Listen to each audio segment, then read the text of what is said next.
Charles Berling, on s'est connus il y a très longtemps, vous avez oublié. Tu as oublié. Charles, alors, qu'est-ce que vous faites à Avignon? Qu'est-ce que tu fais à Avignon?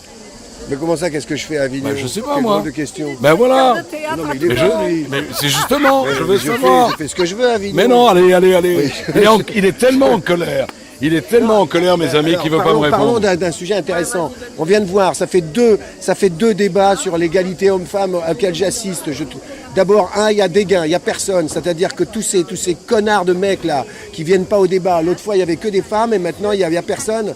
Ben, c'est une honte, c'est dégueulasse. Parce que l'égalité homme-femme, c'est une question de droit fondamental. Alors, nous sommes totalement et ça n'est d'accord. pas respecté en France. Oui, est-ce que je peux dire que la communication n'est pas passée? Il faut passée? descendre dans la rue, il faut tout casser parce que c'est dégueulasse. Les manuels scolaires sont tous des manuels scolaires patriarcaux, pourris, complètement machos et complètement écrits par des hommes pour des hommes.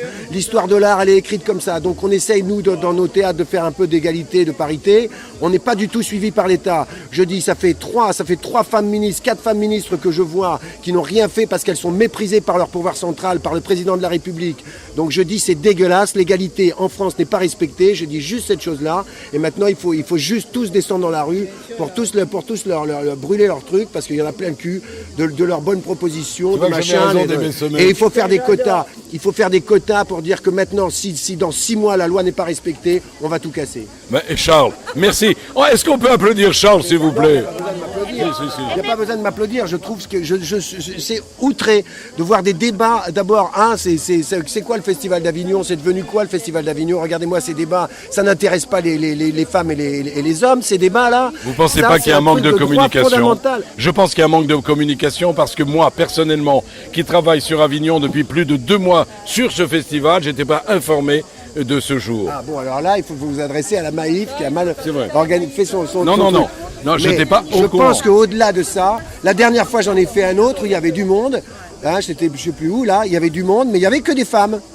Mais ça en dit long, ça dit tout. C'est-à-dire que là, on a toujours droit, dans ces discours-là, à un paternalisme puant, glissant, qui est toujours le même. C'est mais oui, bien sûr, tout à fait.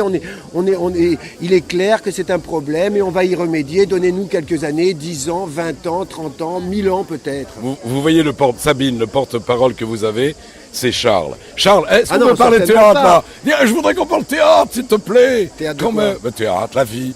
Ton théâtre, ta vie. Je ne vais pas parler du théâtre de la Liberté. La Liberté, tu la connais. On ne dit pas théâtre de la Liberté, on dit le Liberté. Le Liberté à Toulon, que je connais bien. Alors quand même, qu'est-ce qui se passe là-bas? Qu'est-ce qui se passe là-bas? Il se passe plein de choses et en particulier une véritable égalité homme-femme. Donc il faut que je vienne alors. Parce que, hein?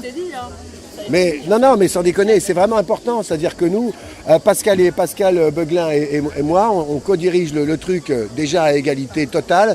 Ensuite, il y a dans notre équipe des tas des jeunes femmes, des jeunes hommes, des hommes plus vieux et des femmes plus vieilles.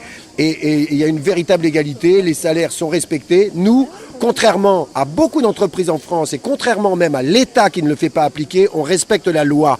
Et la loi, ça veut dire que à salaire égal, à travail égal. Ça n'est pas respecté, d'accord? Ce n'est pas respecté à plus de 30% dans ce pays. C'est une honte, c'est dégueulasse. Et donc c'est un calcul, c'est sciemment que les politiques font ça. C'est sciemment qu'ils veulent faire traîner les choses. Donc nous, sur place, on le fait. Mais on n'est pas suivi, c'est pas vrai. Et tout le monde s'en fout.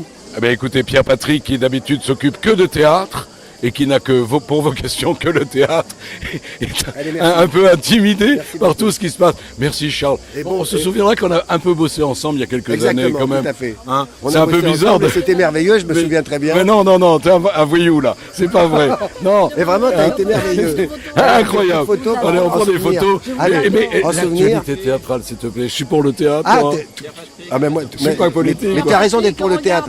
Tu sais pourquoi il faut être pour le théâtre? Parce que le théâtre, c'est encore des endroits où il se passe quelque chose à un endroit précis. Et on n'est pas dans ces réseaux, dans ces tuyaux, dans il y a pas que ciblage de merde. Il n'y a pas que la porte d'Italie à Toulon. Mais il faut faire attention que le Festival d'Avignon et en particulier le Off, la parole reste. Allez, je t'aime. Hey, Charles, tu as eu raison. On va boire un coup ensemble et on va se remettre en question. À bientôt. Voilà. Bravo, continuez comme ça. Oui, merci Charles. Ciao.